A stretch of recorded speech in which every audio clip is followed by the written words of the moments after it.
नमस्कार दोस्तों, आप देख रहे हैं YouTube चैनल हिस्ट्री अड्डा और मैं हूं आपका दोस्त and host doctor Diwakar Mishra. दोस्तों, पिछले वीडियो में हमने बात किया था उत्तर प्रदेश उच्चतर शिक्षा सेवा आयोग की आगामी असिस्टेंट प्रोफेसर भर्ती परीक्षा के लिए आयोग द्वारा जारी नवीन व संशोधित पाठ्यक्रम की, जो मुख्य रूप से प्राचीन भारतीय इतिहास विषय पर ही आधारित था, क्योंकि इतिहास विषय के पाठ्यक्रम में आपको बहुत ज्यादा बदलाव देखने को नहीं मिलेगा। दूसरी तरफ प्राचीन भारतीय इतिहास विषय के पाठ्यक्रम में आपको बहुत बड़ा बदलाव देखने को मिलेगा। तो यदि आपने यह वीडियो नहीं देखा है तो प्लेलिस्ट में जाकर जरूर देखें।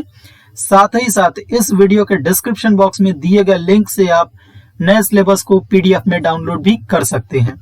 दोस्तों, पाठ्यक्रम कितना इंपॉर्टेंट होता है किसी एग्जाम के लिए, यह बताने की आवश्यकता नहीं है, क्योंकि इसी पाठ्यक्रम से हमें पता चलता है कि हमें क्या और कितना पढ़ना है या हमारी तैयारी किस लेवल की होनी चाहिए। साथ ही साथ हम अपनी तैयारी सही दिशा में कर पा रहे हैं कि नहीं कर पा रहे हैं, यह सभी पाठ्यक्रम से ही डिसाइड होता है। और यही कारण है कि हिस्ट्री अड्डा चैनल ने सबसे पहले आपको आपके विषय के पाठ्यक्रम से आपका परिचय करवाया।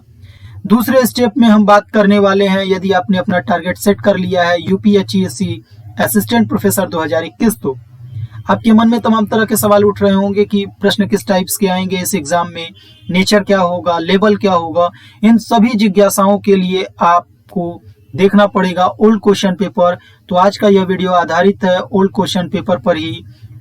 आज की इस वीडियो में हम बात करेंगे उत्तर प्रदेश उच्चतर शिक्षा सेवा आयोग द्वारा आयोजित 2016 की भर्ती परीक्षा में प्राचीन भारतीय इतिहास विषय के प्रश्न पत्र को इस वीडियो में हल करेंगे और जानेंगे कि किस लेवल पर प्रश्न पूछे गए।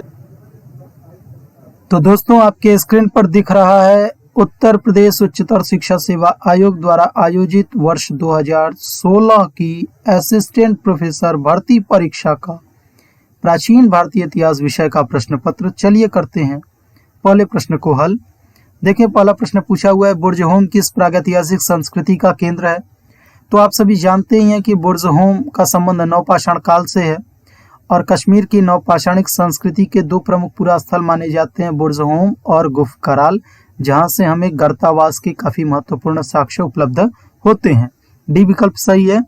अगला बात करें, कौन सा बौद्ध साहित्य भारत की प्राचीन लिपियों की सूची देता है? तो प्राचीन भारत में कितने प्रकार की लिपियां प्रचलित थी, इसकी सूची हमें ललित विस्तर नामक ग्रंथ से मिलती है।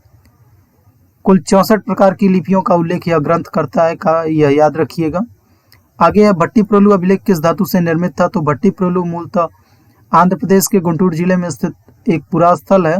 यहाँ से चांदी के एक कलश पर एक अभिलेख मिला है, तो इस दृष्टि से ये विकल्प सही होगा, चांदी। निम्नलिखित में से कौन सा युग्म सुमेलित नहीं है? यहाँ देखिए, सुमेलित करना है। ए है वैदिक साहित्य धर्मसूत्र, बी है पुराण मनवंतर, सी है बौद्ध साहित्य मंजूश्री मूलकल्प और डी है पाणिनि महाभाष्य। तो आप सभी जानते हैं पाणिनि महान व्याकरणाचार्य थे, प्रथम व्याकरणाचार्य थे और इनकी प्रसिद्ध रचना थी अष्टाध्यायी, जबकि महाभाष्य लिखा किसने था आप जानते ही हैं, पतंजलि की महाभाष्य है।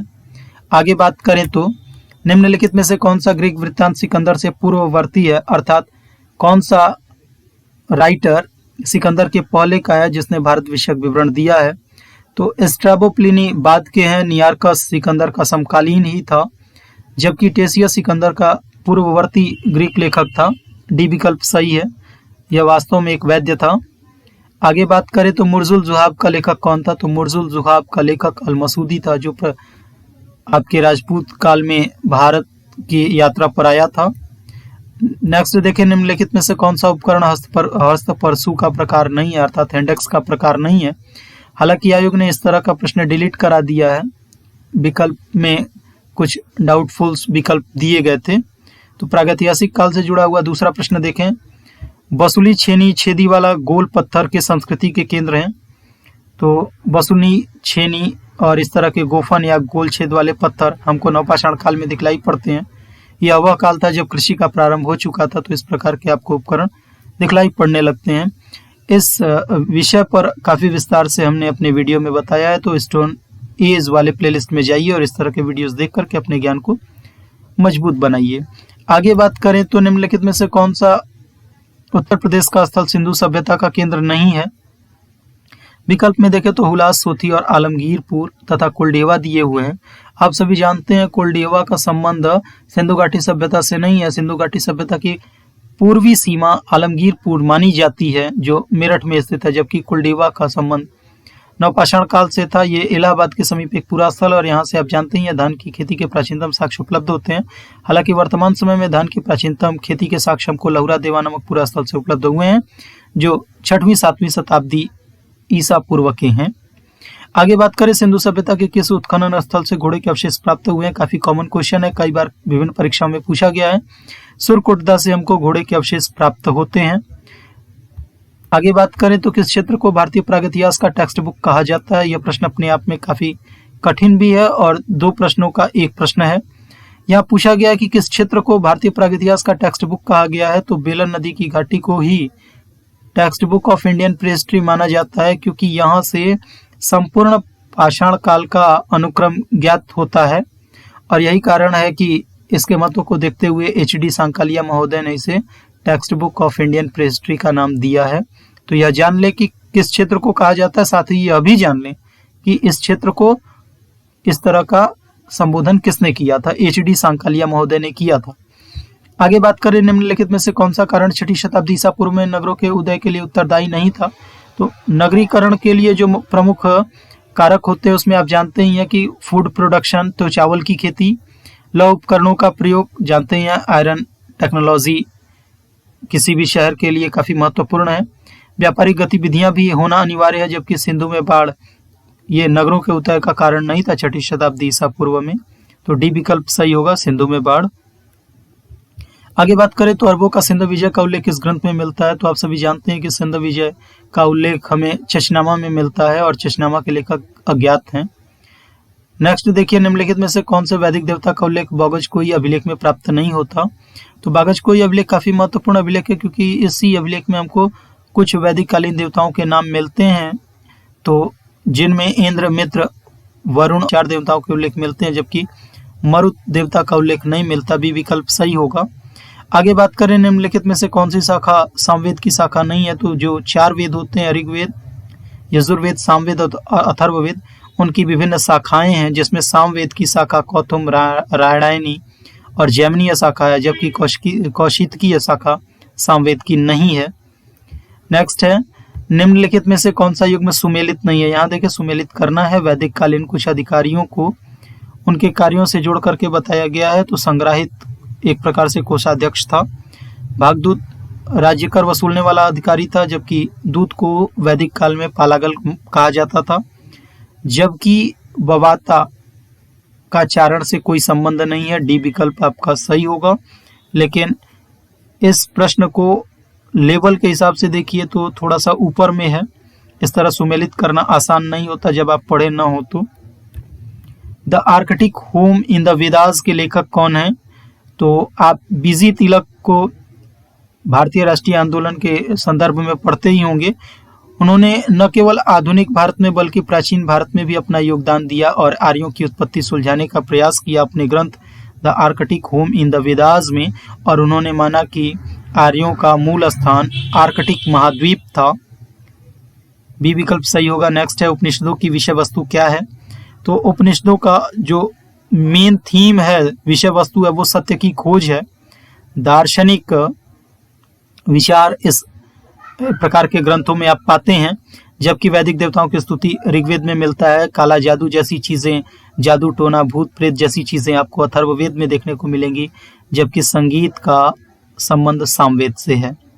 आगे बात करें तो यहाँ देखिए कुछ ग्रंथों के, बौद्ध ग्रंथों के नाम दिए गए हैं तथा उनके कुछ भाग दिए गए हैं। तो जिनमें सबसे महत्वपूर्ण तो दीघ निकाय है। दीघ निकाय का ही भाग माना जाता है महापरिनिर्वाण सूत्र, जिसमें गौतम बुद्ध के महापरिनिर्वाण की कथा मिलती है। तो ए विकल्प सही होगा। नेक्स्ट है, 6ठी शताब्दी ईसा पूर्व में निम्नलिखित में से किस महाजनपद में राजतंत्रात्मक शासन नहीं था।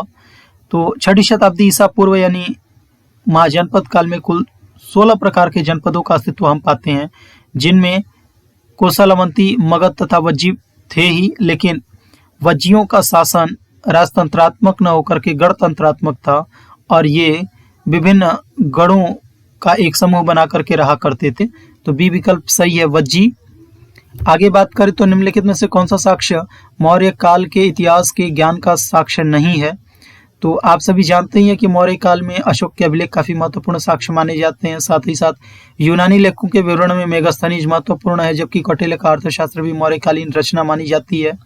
जबकि पीजीडब्ल्यू का संबंध मौर्य काल से नहीं है। हमने पीजीडब्ल्यू पर एक विस्तार से वीडियो बनाया है, तो आप उस वीडियो को देखें। पीजीडब्ल्यू का संबंध सामान्य रूप से उत्तर वैदिक काल से जोड़कर देखा जाता है। आगे बात करें, 6ठी शताब्दी ईसा पूर्व में कौन सा नगर निम्नलिखित में से पाली साहित्य में ज्ञात नहीं है? तो पाली साहित्य से जिन बौद्धकालीन नगरों का उल्लेख हम पाते हैं उसमें चंपा, राजगृह और श्रावस्ती जैसे नगर हमको दिखलाई पड़ते हैं। जबकि भीटा एक ऐतिहासिक पुरास्थल है जिसका जो है उल्लेख हमको पाली साहित्य में नहीं मिल पाता। और आपको हमने बताया था कि एनबीपीडब्ल्यू के प्राचीनतम साक्ष्य हमको भीटा नामक पुरास्थल से ही मिले हैं, सारनाथ के साथ साथ। नेक्स्ट है, किस स्थान से कपिलवस्तु महाविहारे अंकित सील प्राप्त हुई है? तो पिपरावा के उत्खनन से इस प्रकार की सील प्राप्त हुई है जो कपिलवस्तु की पहचान कराने में काफी सहायक है। नेक्स्ट देखें, तो अभी हमने महाजनपदों से जुड़ा हुआ प्रश्न देखा था। ये आपके गण राज्यों से संबंधित प्रश्न है जिसको सुमेलित करना है। 6ठी शताब्दी ईसा पूर्व में जहाँ 10 गण राज्यों का उल्लेख हम पाते हैं उनमें पिपलीवन के मौर्य थे, जबकि अलकप के बुली माने जाते हैं, सुषमारगिरी के भग्ग थे और केशपुत के कालाम थे। तो इस दृष्टि से देखें तो ए और सी विकल्प दोनों ही सही हैं और आयोग ने अपने उत्तर कुंजी में इन दोनों ही विकल्पों को सही माना है। आगे देखें, जैन ग्रंथों को कहा जाता है, तो जैन ग्रंथों को सामान्यतः जैनागम कहा जाता है। बी विकल्प सही है, काफी आसान सा प्रश्न है। आगे देखें, द्वितीय बौद्ध संगीति का अध्यक्ष था, तो द्वितीय बौद्ध संगीति का अध्यक्ष साबक मीर या साबक कामी था और यह बौद्ध संगीति वैशाली में हुई थी। नेक्स्ट है, शिशुनाग मूलतः संबंधित था, तो शिशुनाग का संबंध काशी से था, ये काशी का वायसराय था। हालांकि आयोग ने इस तरह के प्रश्न को निरस्त या डिलीट कर दिया है। नेक्स्ट है, भारत पर पहला ईरानी आक्रमणकर्ता कौन था? तो भारत पर पहला ईरानी आक्रमणकर्ता हम साइरस या कुरुश को मानते हैं। सी विकल्प सही है। नेक्स्ट है, राजा अमोघ वर्ष से संबंधित है, तो अमोघ वर्ष का संबंध राष्ट्रकूट वंश से है। यह राष्ट्रकूट वंश का एक महानतम शासक था। अगला प्रश्न देखें, भारत का उल्लेख करने वाला प्रथम ग्रीक लेखक कौन था? तो भारत संबंधी विवरण का उल्लेख करने वाला पहला ग्रीक लेखक स्काइलक्स था। ये विकल्प सही है। नेक्स्ट देखिए, हालांकि थोड़ा सा ब्लर हो गया है लेकिन यह प्रश्न भी आयोग ने डिलीट करा दिया था। निम्नलिखित आरोहण क्रम की प्रशासनिक संरचना में सही क्रम बताना है आपको, और ये मौर्यकालीन जो प्रशासनिक व्यवस्था है उसी से जुड़ा हुआ प्रश्न है। तो इसको आप जब आप पीडीएफ में देखेंगे तो आप स्वयं ही हल कर लें, लेकिन यहाँ ध्यान रखें कि इस तरह के जो प्रश्न है आपको आगे भी देखने को मिलेंगे जिसमें आपको क्रम निर्धारित करना है। नेक्स्ट है, निम्नलिखित में से कौन सा शोध प्रक्रिया का विशिष्ट अंग नहीं माना जाता? तो रिसर्च करने वाले प्रत्येक विद्यार्थी रिसर्च मेथोडोलॉजी और इन सब चीज़ों से परिचित होंगे, तो यह रिसर्च मेथोडोलॉजी से जुड़ा हुआ प्रश्न है। तो देखें तो शोध की प्रक्रिया में हम शोध का प्रारूप तैयार करते हैं, फिर एक शोध का प्रतिमान या मॉडल स्थापित किया जाता है, पैराडाइम भी होता है विशिष्ट अंग के रूप में, लेकिन शोध की जो समरी होती है, रिसर्च समरी, वो शोध प्रक्रिया का विशिष्ट अंग नहीं माना जाता। आगे बात करें तो कौन सा जैन साहित्य मौर्य युग की जानकारी नहीं देता? हालांकि आयोग ने इस प्रश्न को भी निरस्त कर दिया था। जो 4 विकल्प दिए हैं उन सभी ग्रंथों से कहीं ना कहीं प्रत्यक्षता हमको या अप्रत्यक्षता मौर्य युग की जानकारी मिलती है। नेक्स्ट है, प्रभावती गुप्ता शासिका थी, तो प्रभावती गुप्ता का संबंध वाकाटक राजवंश से था और आप पढ़ते ही होंगे प्रभावती गुप्ता का जो ताम्रपत्र है कहाँ से मिला हुआ है, काफ़ी इम्पोर्टेंट है, बताइएगा हमें कमेंट बॉक्स में। हालांकि यह चंद्रगुप्त द्वितीय की पुत्री थी जिसका विवाह वाकाटक राजवंश में हुआ था। नेक्स्ट देखें, अहोल लेख के लेखक थे, तो अहोल अभिलेख पुलकेशिन द्वितीय का था जिसको रवि कीर्ति ने लिखा था, और इसी अभिलेख में महाभारत युद्ध की तिथि भी मिलती है, साथ ही साथ कालिदास और भारवी जैसे विद्वानों का उल्लेख भी मिलता है। आगे बात करें तो पल्लवमल उपाधि थी, तो पल्लवमल उपाधि नंदीवर्मन द्वितीय की है। नेक्स्ट है, निम्नलिखित में से कौन सा युग्म सही नहीं है? यहाँ आपको विचारकों के साथ उनकी विचारधारा को मिलाना है। तो प्राच्य सांस्कृतिक जो विचारक थे वो आपके विलियम जोन्स हैं, और विलियम जोन्स का नाम आप जानते हैं एशियाटिक सोसाइटी के संदर्भ में लिया जाता है। साम्राज्यवादी विशारद के रूप में हम जेम्स मिल को पाते हैं और आप सभी जानते हैं कि जेम्स मिल पहला भारतीय साम्राज्यवादी इतिहास लेखक था। नेक्स्ट है मार्क्सवादी विशारद हीगल। हीगल का संबंध मार्क्सवाद से नहीं था बल्कि ये आदर्शवाद से था। अगला है उपाश्रयी सबल्टर्न स्टडी के लिए गायत्री स्पिवाक का नाम आता है, तो सी विकल्प सही होगा, हीगल जो आदर्शवाद से संबंधित था। नेक्स्ट है निम्नलिखित में से किस गुप्त शासक ने हुड़ आक्रमणकारियों को पराजित किया था? तो गुप्तों के शासनकाल में हुड़ आक्रमण हुए थे स्कंदगुप्त के काल में, और स्कंदगुप्त ने हुड़ों पर विजय हासिल की थी। ऐसी जानकारी हमको भीतरी स्तंभ लेख में होती है। स्कंदगुप्त का दूसरा अभिलेख जूनागढ़ अभिलेख काफी महत्वपूर्ण है। निम्नलिखित में से कौन सा मौर्य काल का पुरातात्विक संदर्भ नहीं है? तो एनबीपीडब्ल्यू पर हमने विस्तार से चर्चा की अपने वीडियो में, जहां हमने पॉटरीज को डिस्क्राइब किया हुआ है। तो देखें तो एनबीपीडब्ल्यू का संबंध मौर्य काल से था। यह मौर्यकालीन पॉटरी मानी जाती है। मंडल कूप भी और पक्की ईंटें भी मौर्य काल में हमको दिखलाई पड़ती हैं, जबकि पीजीडब्ल्यू का संबंध मौर्य काल से नहीं था। अभी हमने बताया भी कि पीजीडब्ल्यू का संबंध सामान्यतः उत्तर वैदिक काल से जोड़ा जाता है, हालांकि अब इसकी डेटिंग भी काफी पुरानी होती चली जा रही है। आगे बात करें तो किस विदेशी लेखक ने शुंग वंश के विवरण दिए हैं? तो शुंगों का विवरण हमें तारानाथ के ग्रंथ से मिलता है, डी विकल्प सही है। नेक्स्ट है पतंजलि किस स्थान के रहने वाले थे? तो पतंजलि मूलतः गोनर्ध के रहने वाले थे, और आपको बताना ये है कि गोनर्ध कहाँ स्थित है, कमेंट बॉक्स में हमें बताइएगा। नेक्स्ट है शुंग युग की पक्षी प्रतिमाएं किस स्थान से प्राप्त हुई हैं? तो शुंगकालीन, ये आपका तीसरा प्रश्न है। शुंगों का संबंध भरहुत से था। भरहुत की रेलिक्स शुंगकालीन मानी जाती है, यहीं से शुंग युग की पक्षी की प्रतिमाएं भी उपलब्ध होती हैं, काफी महत्वपूर्ण है, सी विकल्प सही है। निम्नलिखित में से किस इंडो ग्रीक शासक ने कृष्ण व बलराम की आकृति वाले सिक्के चलाए थे? यह प्रश्न यूजीसी नेट में भी एक दो बार पूछा गया था। देखें तो इंडो ग्रीक शासक में अगाथोक्लीज एक ऐसा शासक था जिसने कृष्ण और बलराम की आकृति वाले सिक्के चलाए थे, बी विकल्प सही होगा। नेक्स्ट है भारत में रोमन व्यापारिक बस्तियों के अवशेष किस स्थल से प्राप्त होते हैं? तो अभी हमने हाल ही में अपने चैनल पर रोमन पॉटरीज की चर्चा की थी और ये बतलाया था कि अरिकामेडू से हमें रोमन पॉटरीज पहली बार उपलब्ध हुए हैं। तो रोमकालीन व्यापारिक बस्तियों के अवशेष हमको अरिकामेडू नामक पूरा स्थल से ही प्राप्त होता है। यहाँ का उत्खनन मॉर्टिमर व्हीलर महोदय ने करवाया था। नेक्स्ट है निम्नलिखित में से रजबुल के सिक्कों पर कौन सी लिपि प्राप्त नहीं होती? तो ब्राह्मी, खरुष्टी, ग्रीक, आर्मिक दिए हुए हैं। तो ब्राह्मी खरुष्टी तो लगभग मिलती है, ग्रीक भी इसके सिक्कों पर मिलता है, जबकि आर्माइक लिपि इसके सिक्कों पर उपलब्ध नहीं होती, डी विकल्प सही है। नेक्स्ट बात करें तो किस कुषाण शासक के शासनकाल में बौद्ध धर्म के प्रचार के लिए कश्यप, मातंग और धर्मरत्न चीन गए थे? तो ये काफी डीप प्रश्न है और यूजीसी नेट में भी एक बार आया हुआ था। देखें तो बौद्ध धर्म के प्रचार के लिए कश्यप, मातंग और धर्मरत्न बिम कटफिसस के शासनकाल में ही चीन गए हुए थे, बी विकल्प सही होगा। नेक्स्ट देखें, अपने आप में काफी महत्वपूर्ण प्रश्न बन जाता है। यहाँ आपको सुमेलित करना है, और जब प्राचीन भारतीय इतिहास में इस तरह की समस्याओं वाले आप कोई टॉपिक पढ़ते हो तो विभिन्न विद्वानों के आप तर्क और उनके मत देख लिया करें। यहाँ देखें तो कनिष्क के राज्यारोहण की समस्या से रिलेटेड प्रश्न पूछा गया कि किस विद्वान ने उसके राज्यारोहण की कौन सी तिथि निर्धारित की है। तो जब आप प्राचीन भारतीय इतिहास को डीप में पढ़ेंगे तो इस तरह के प्रश्न हल कर पाएंगे, क्योंकि इसमें आपको देखना है कि किस विचारक ने कौन सी तिथि दी है। ये आप स्वयं कर लें, बेहतर होगा, हालांकि इसका डी विकल्प सही है। नेक्स्ट बात करें चतुर्थ बौद्ध संगीति की अध्यक्षता किसने की थी? तो अभी हमने द्वितीय बौद्ध संगीति देखा था, यहाँ चतुर्थ बौद्ध संगीति पूछा है।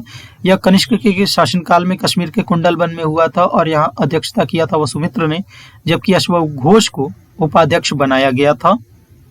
नेक्स्ट बात करें निम्नलिखित युग्मों में से कौन सा युग्म सुमेलित नहीं है? यह संगमकालीन प्रश्न है और इसमें शब्दावलियां दी गई हैं कि किस शब्दावली का संबंध किस वर्ग से है। तो अरसर का संबंध शासक वर्ग से है, जबकि दस्यु मलवर कहलाते थे। शिकारी को यनीर कहा जाता था, जबकि बेगनीर चर्मकार नहीं होते थे, तो डी विकल्प सही है आपका। आप कमेंट बॉक्स में बताइएगा बेगनीर किसे कहा जाता था। आगे बात करें तो संगम साहित्य से जुड़ा हुआ प्रश्न है, निम्नलिखित में से किस लोकप्रिय चोल शासक का नाम प्राप्त होता है संगम साहित्य में? तो करिकाल का नाम हमें मिलता है, काफी महत्वपूर्ण शासक है संगम साहित्य का। संगम साहित्य के आगे बढ़े तो देखें तो निम्नलिखित में से इतिहास की वस्तुनिष्ठता की कौन सी समस्या नहीं है।